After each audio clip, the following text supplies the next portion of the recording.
Good morning. We are extremely pleased that you are here. It is good to come together for the purpose of co-creating. Do you agree? Yes. You are knowing what you are wanting? Yes. Are you enjoying the evolution of your own desire? Yes. Do you believe that you are up to speed with your desire, sort of?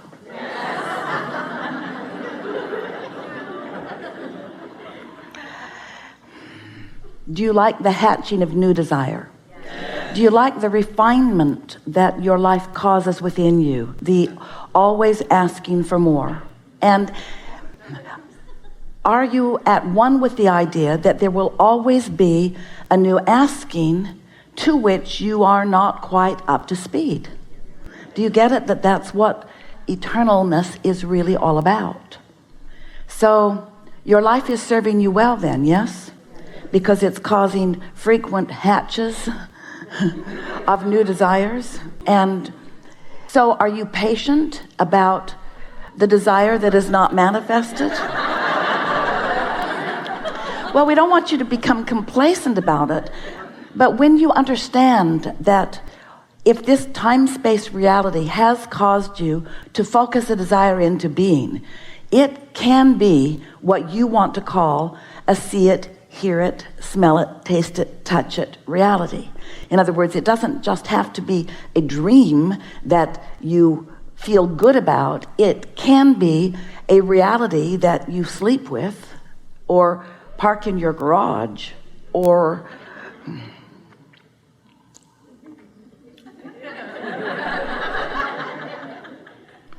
in other words, we want desires to be born, but we want you to be all right with the desire that hasn't manifested fully, because we want you to be satisfied with the early manifestations of your desires. And what are the earliest signs of manifestations? More ideas coming, more ideas coming. The contrast, of course, is the earliest of all. The contrast is what gives birth to it. But once you've given birth to it, you've got to begin to line up with it. Otherwise, you can't realize it. You won't recognize it. You can't sniff it out. You can't be on the trail of it. You're not allowing yourself to be in the receptive mode of realizing it. And the reason that that word realize is such a good word is because your path is being revealed to you all the time. In other words, the source within you knows what you've asked for and knows where you stand in relationship to what you've asked for, and is giving you continual guidance about how to close that gap between the wanting it and the full realization of it. You have come into these physical bodies because you expected full realization of ideas. That's why it is a time and space reality. That's why you have these physical senses to translate the realism into its fullest form. You're following us? So when a vibration is translated by you, the first thing that happens is you'll have a thought about it, and in the moment that the thought comes, you'll have an emotional manifestation, which is the indicator of how on pitch you are vibrationally with your desire. Now, your desires you launched incrementally. You moved through life, have been for quite a while. You even had launched desires about your future life experience even before you came into this physical body. So there was a well-imagined path already in place that you intended to come into this body, integrate with others, and realize fully through all of your physical senses. So when you got here, your physical senses were working so well, you didn't even realize that you were an expert vibrational translator.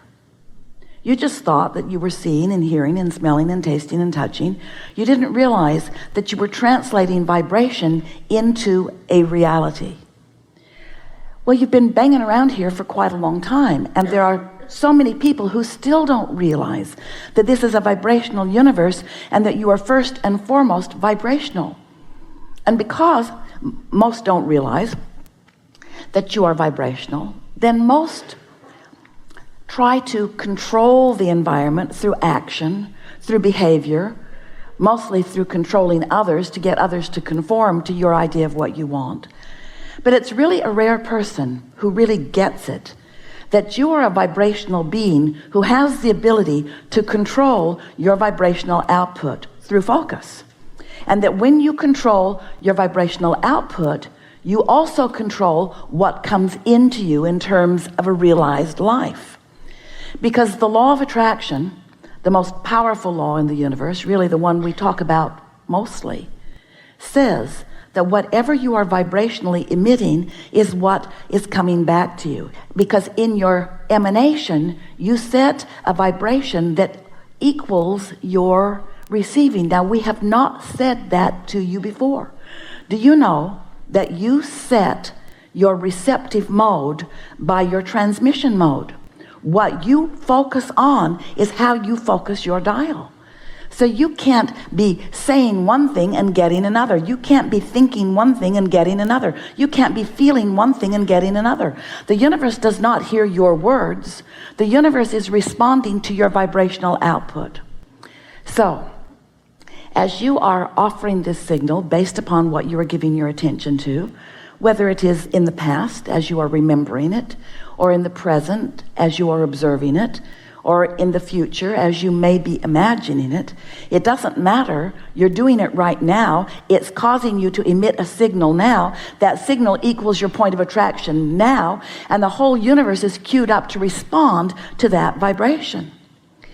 Now, the reason that we want to talk to you about vibration is not because we want you to be guarded about it right here, right now.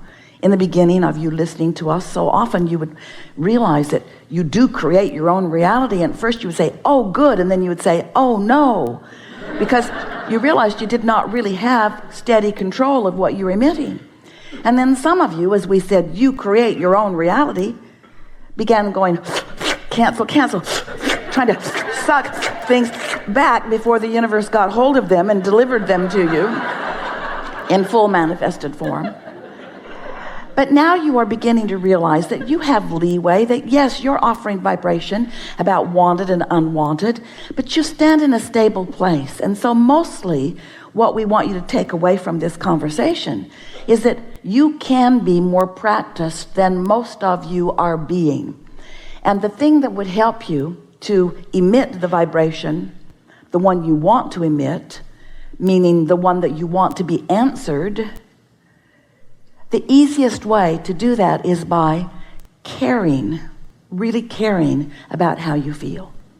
Because when you care about how you feel, you're alert to your emotions. You're alert to your emotions, which are your guidance system. Your guidance system, which is giving you constant, in-the-moment feedback between what you've asked for. Another way of saying that is all that you have already vibrationally become, and what you're allowing yourself to realize in its full manifested form. That is as clear as we've ever said it. In other words, you want to be aware of that gap. And you don't need to think about closing it tightly all the time, because you can't. Life is causing you to expand continually. You're never going to completely close that gap. So here's how it works. You sift through life. You know what you don't want, which causes you to know what you do want. You emit a signal about it, and vibrationally speaking, you become an integrated being with that new desire that you have discovered. Vibrationally speaking, you become it. We're going to stand over here in the vibrational spot, in what we call the vortex, or the vibrational reality. You have become this newly improved version. Life caused you to become it. Oh, you haven't manifested it yet, most likely. It's a new idea to you. It's a new idea that isn't all that familiar. It's a new and improved idea, But the larger part of you, the non-physical part of you that existed before you came into this body, that still exists in the non-physical realm, even though you're here in this body, that part of you became that newly improved, that newly expanded vibrational version that life just caused you to become. But you're probably still standing over here in the same beliefs. Belief's just a thought you keep thinking. It's a habit of thought. Standing over here in the same beliefs that you held when you launched that rocket. You're not ready to believe in your ultimate prosperity. Life caused you to want more money, but you don't believe in the more money that life just caused you to ask for.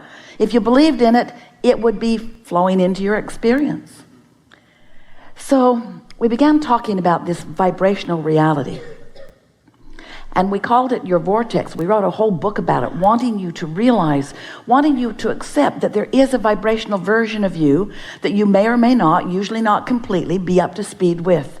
And that vibrational version of you is calling you toward it. It's calling because law of attraction is focused upon that new and improved version of you. And law of attraction is summoning all cooperative components to it. The question is, are you a cooperative component to your own desire? And the answer to that, in many cases, is no, not yet. I do not believe this thing I want. I'm giving lip service to it.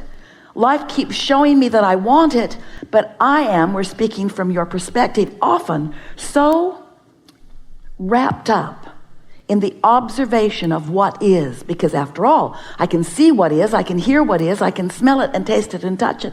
What is so vivid. What is so vivid. Most of my vibration is about what is. And we want to say to you, that's a bit of a problem. Because if what is so vivid, you give your attention only to what is can't change much. It's slow going. Have you noticed? So you've got to let go of what is a bit. You've got to stop telling it like it is and begin telling it as you want it to be. You've got to lighten up. You've got to stop defending what is as if there is someone standing there saying, why is that? All right, your mother did do that to you, didn't she? How'd you get there? What are you doing there? What are you doing? What are you doing? Why did you do that? Why aren't you further down the road? You've heard those questions.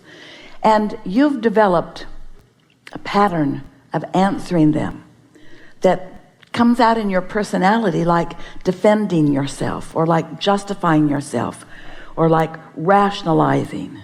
And we want you to cut that out, because every minute you spend in defense is a moment in resistance, not in allowing. It's in resistance, not in receiving. It's in resistance to the path that is calling you, and that's why you feel negative emotion. So some things you want to know. First, if the path were not calling you, you would never feel resistance. Next, if you hadn't asked for stuff, the path wouldn't be calling you. So if you weren't mixing it up and expanding, then there wouldn't be an improved version of you calling you forward. But since there is, and since you can't change that, since you are eternal beings, since there is a source within you, since there is a source within you who knows all that you have become, who is calling you and other cooperative components to these focused points of realization. You rendezvousing with the things along your path, that's what life really is. You see, it's not just the final destination that you're rendezvousing with. You're rendezvousing with all the fun along the way. You get to rendezvous with the new idea. You get to rendezvous with the new and improved version. You get to rendezvous with the others who are ready to play with you. That's what you signed up for. That's what you wanted. That's what you said you are about. You are deliberate creators, genius creators, here in the best environment ever, launching rockets of desire all day, every day, and often holding yourself back from what you have expanded to be.